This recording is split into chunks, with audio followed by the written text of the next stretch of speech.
एक धनी सेठ रहा करता था और उसी गांव में मुरली नाम का व्यक्ति रहा करता था। मुरली बगल गांव के लिए चल देता है और सेठ ईमानदार के पास पहुंच जाता है और माल उतारने लगता है। वह एक एक करके सारे बोरे उतार देता है। ये लीजिए सेठ जी, ये पूरे 1000 सिक्के हैं, आप गिन लीजिए। सेठ धनीराम मन में सोचने लगता है। आज तो इसको पूरे पैसे देना है, लेकिन मैं इसे पैसे देना नहीं चाहता। फिर मैं ऐसा क्या करूं कि इसे पैसे ना देने पड़े। हाँ, एक काम करता हूं, जो ये पैसे लाया है उनमें से 200 सिक्के कम बताता हूं और चोरी का इल्जाम लगाकर इसे नौकरी से भगा दूंगा। इतना सोचकर सेठ धनीराम सिक्के गिनने लगता है और कम सिक्के बताने का नाटक करने लगता है और मुरली से कहते हैं, बेटा, तुम्हारे पास कोई सबूत नहीं है। हम बिना सबूत के सेठ धनीराम पर कोई भी इल्जाम नहीं लगा सकते हैं, इसलिए तुम अपने घर चले जाओ। मुरली वहां से उदास होकर अपने घर चला जाता है। सेठ धनीराम मुरली को धोखा देने के बाद खुद को यह सोचकर खुश हो रहा था कि उसने पैसे बचा लिए हैं। अरे वाह, मैं तो कितना होशियार हूँ। मैंने उससे काम भी करवा लिया और उसे पैसे भी नहीं दिए। इतना कहकर वह अपने घर के लिए निकल जाता है, लेकिन जब वह घर आकर देखता है तो उसके घर में आग लगी होती है। आग आग, कोई मेरी मदद करो, इस आग को बुझाने में मेरी मदद करो, कोई तो पानी लाओ। सेठ धनीराम चिल्लाते रह गया, लेकिन उस जगह उसके अलावा और कोई नहीं था, जिसकी वजह से उसका घर जलकर राख हो गया। और उसी रात उसकी दुकान पर चोर चोरी करने आते हैं। जब अगली सुबह सेठ धनीराम दुकान पर जाता है तो देखता है कि उसकी दुकान में कुछ भी नहीं है। हे भगवान, ये मेरे साथ क्या हो रहा है? पहले मेरे घर में आग लग गई, फिर यहाँ मेरे दुकान में चोर चोरी करके सारा माल ले गया। अब मेरा क्या होगा? मैं तो पूरी तरह से बर्बाद हो गया। सेठ धनीराम अपने भाग्य को कोसने लगा और दूसरी तरफ मुरली फिर से नए काम की तलाश में सेठ ईमानदार के पास गया और उनके पास जाकर कहने लगा, सेठ जी, आपके पास कोई काम है क्या करने के लिए? मेरे पास कुछ भी काम नहीं है करने के लिए। मुझे अपने घर का खर्चा चलाने के लिए काम की सख्त से सख्त ज़रूरत है। वो सब तो ठीक है, लेकिन मुझे तुम ये बताओ, तुम तो सेठ धनीराम के यहाँ काम करते थे, तो वहाँ से क्यों भाग आए? इतना सुनकर मुरली अपने साथ बीती एक एक करके सारी बातें बता देता है कि कैसे धोखाधड़ी करके सेठ धनीराम ने मुरली को काम से निकाल दिया। इतना सब सुनने के बाद सेठ ईमानदार कहता है, तुम चिंता मत करो, तुम मेरे यहाँ काम करो। मुझे तुम्हारी तरह एक अच्छे इंसान की जरूरत थी और वो सेठ धनीराम लालची किस्म का इंसान है। तुम्हें यहाँ कोई तकलीफ नहीं होगी। तुम्हें हर शाम को तुम्हारे काम की मजदूरी मिल जाया करेगी। आपका बहुत बहुत धन्यवाद सेठ जी, आपने मेरी मजबूरी को समझा और आपने मुझे काम दिया। इतना कहकर मुरली सेठ ईमानदार के यहाँ काम करना शुरू कर देता है और शाम तक अपना सारा काम खत्म कर लेता है। और काम खत्म करने के बाद वह सेठ ईमानदार के पास आता है। सेठ जी, आपने जहाँ जहाँ माल रखने को कहा था मैं रख आया, अब मैं घर जाता हूँ। रुको मुरली, क्या तुम्हें अपनी आज की मजदूरी नहीं चाहिए जो तुम जा रहे हो?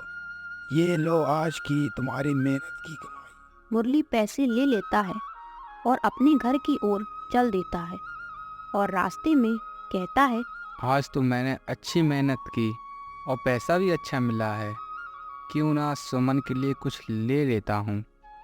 वैसे भी कितने वर्ष बीत गए हैं, उसके लिए मैंने कुछ भी नहीं खरीदा।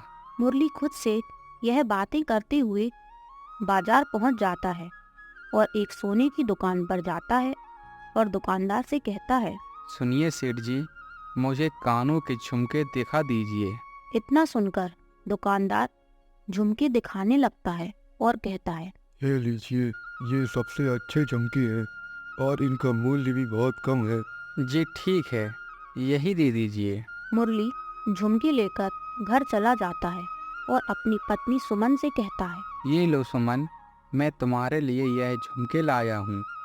आज मेरे नए काम की पहली कमाई से लिया है। अजी आपने इतनी महंगी झुमके क्यों लिए? अब ये सब छोड़ो, तुम मुझे ये बताओ, ये तुम्हें कैसे लगे? अजी बहुत सुंदर हैं। दोनों लोग आपस में बात कर रहे थे और यहाँ दूसरी तरफ सेठ धनीराम यहाँ वहाँ भटक रहा था, क्योंकि घर में आग लगने और दुकान में चोरी होने के बाद उसके पास कुछ भी नहीं बचा। इसीलिए वह काम की तलाश में यहाँ वहाँ भटक रहा था। तभी वह उस गांव के जमींदार के पास आ गया और कहने लगा, जमींदार जी, आपके यहाँ कोई काम मिलेगा क्या? मैंने 2 दिन से खाना नहीं खाया। हाँ, मेरे पास काम है, लेकिन पहले तुम खाना खा लो, उसके बाद मैं तुम्हें काम बताता हूँ। शांतनु, इसके लिए खाना लेकर आओ। आया मालिक। शांतनु अपने साथ खाना लेकर आता है और धनीराम को देता है। धनीराम खाना खा लेता है। उसके बाद कहता है, अब बताइए जमींदार साहब, क्या काम है मेरे लिए? तुम्हें मेरे घर की साफ सफाई और खेतों में भी काम करना पड़ेगा।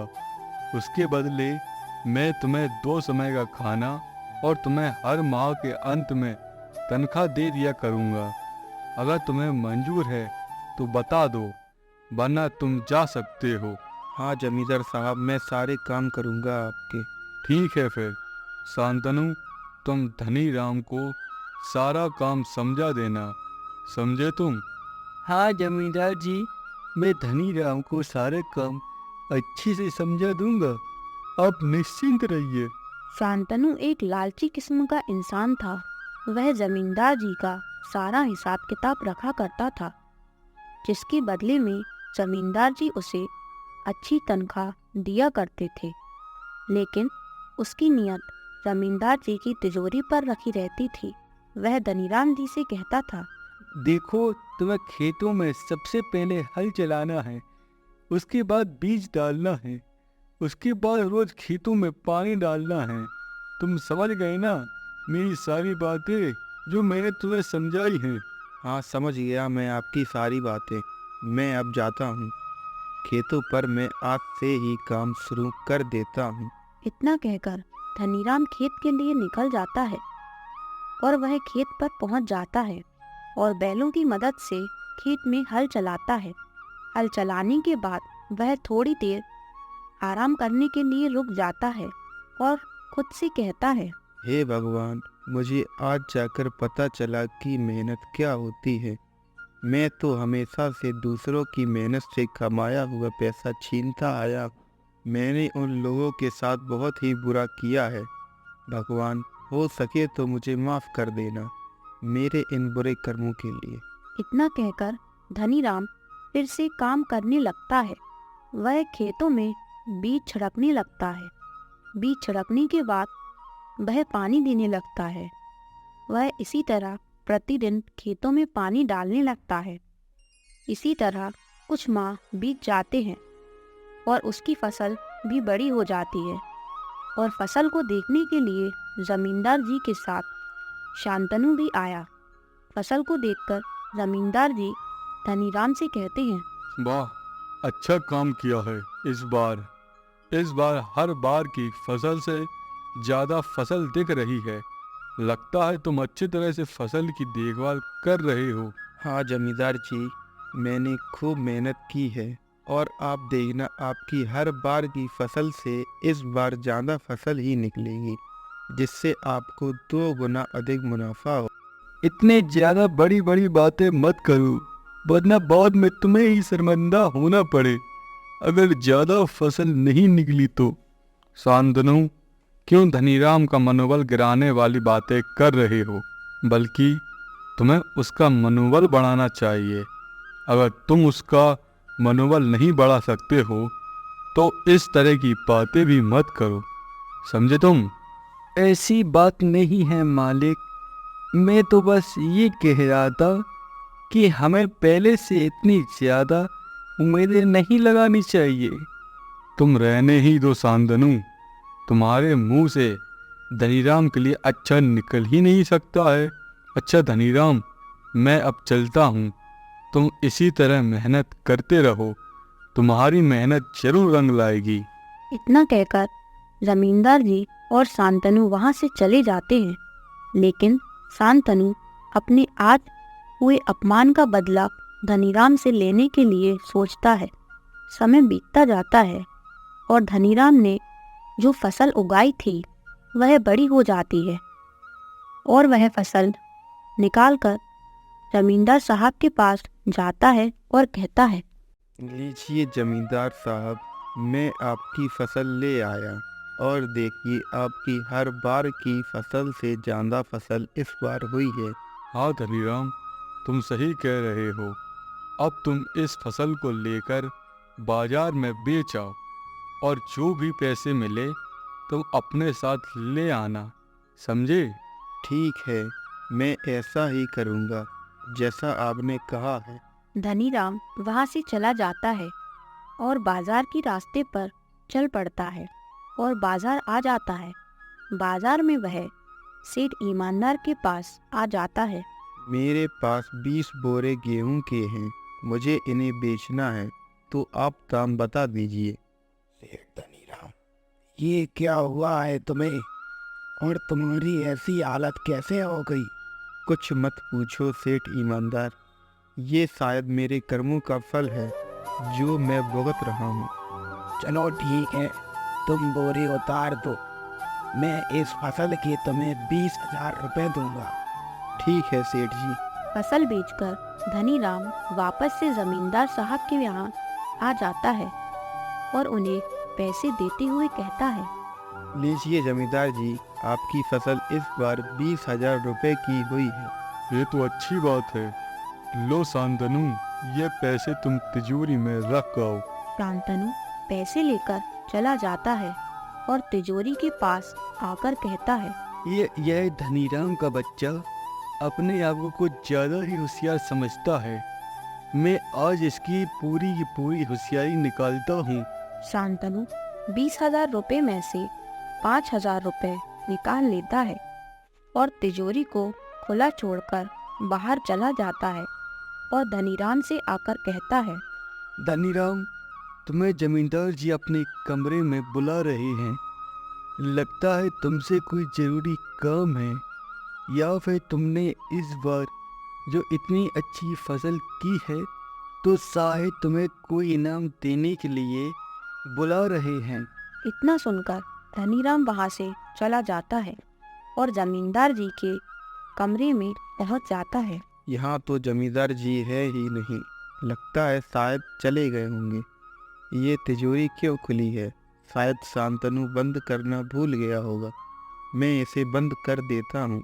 जब धनीराम तिजोरी के पास जाता है तभी वहां शांतनु आकर चिल्लाने लगता है, चोर चोर चोर चोर।